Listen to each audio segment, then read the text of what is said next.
Hey, what's up guys? It's Sky2Meebo Gaming here, and today we are going to go over the big announcements from E3 Day 1. This video will be out on Day 2 of E3, but before the convention starts. I uploaded so many videos that this one I ran out of time with. I hope you enjoy nevertheless, and I'll see you in a few hours for E3 Day 2. To start this off is Pokemon Sword and Shield. In the wild area, you'll find the widest variety of Pokemon. The weather, what area you're in, and the time of day all affect which Pokemon you find. You can also whistle to attract the Pokemon's attention. Something else you can do is ride a bike that not only goes on land, but in water too. And if you hold down the B button, you can ride at a much faster speed. Aside from the biking, you can go fishing. You might even catch a wild Pokemon. In the wild area, you can see other players that you can play and trade with via local wireless or being connected to the internet to play with trainers around the world. The red beams are called Pokemon Dims, and they are red because there's a Dynamaxed Pokemon inside. The player can go up to the beams and encounter a Dynamaxed Pokemon in a max raid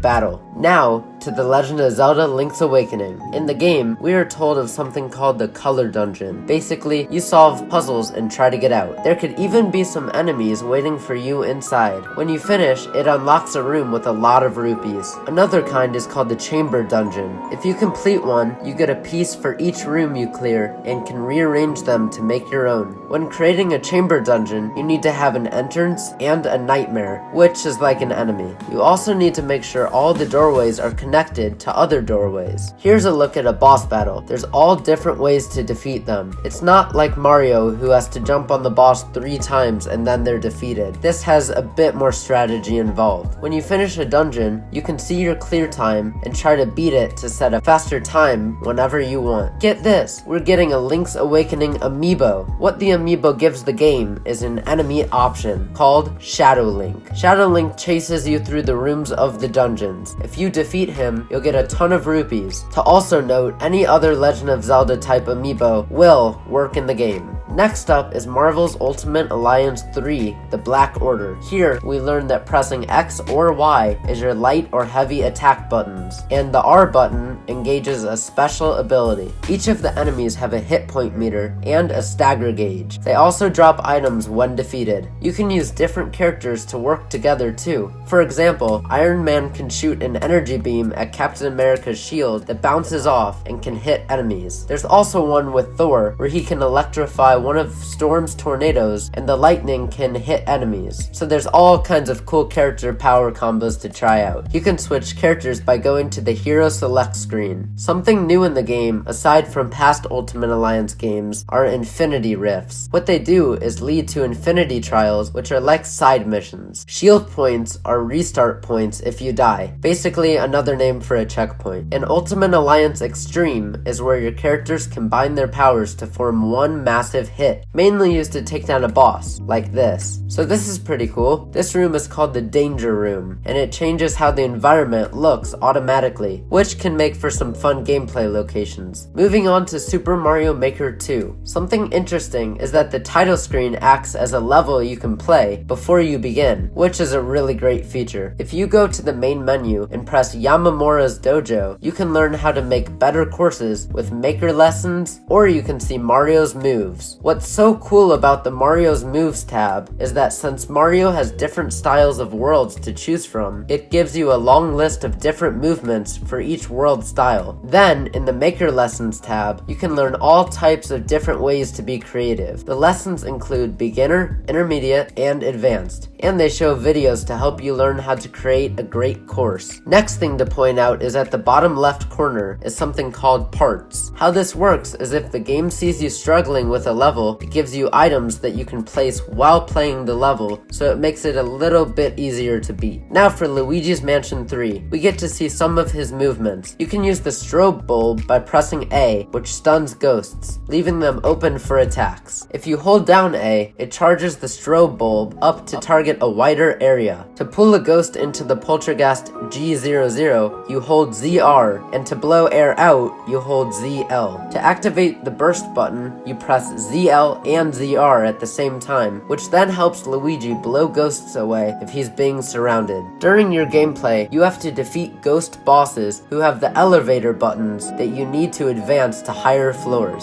Also to note, each floor has a different theme. Clicking the right control stick summons Luigi. He can do everything Luigi can do, and a bit more, getting through some sticky situations that Luigi is unable to get through. If you use Luigi's suction shot move, you can stick a plunger to an enemy's shield, and then you can use your Poltergast G00's air to pull the shield away and disarm the enemy. There's all sorts of puzzles to solve in Luigi's Mansion to move through the levels. If you're ever stuck in a level, you can access the main menu, and Professor Egad has a hotline you can call, and he'll give you hints to make it easier to move on. The last game we'll go over is Astral Chain. The first part of the game has you choose between a male or a female, and you can customize them with lots of different features. Immediately after you finish creating your character, you transition into a motorcycle battle. On the motorcycle, you can move and shoot enemies. Your weapon is called an Exterion, which can change into different styles of weapons. Legions are sort of like your partner. If you press ZL, your legion will appear, and if you hold ZL, you can move it around with the right control stick. Going to the helipad is how you get to your missions. These wristbands are called the Iris, which is what the Neuron Police Force used to solve crimes that have happened before they get to the location. It's a mixed reality system that overlays info in real time. It's connected to your actual iris in your eye and allows you to see things you wouldn't normally be able to detect. Well, that's all the big news revealed at E3 Day 1. I hope you guys enjoyed the recap. Please comment,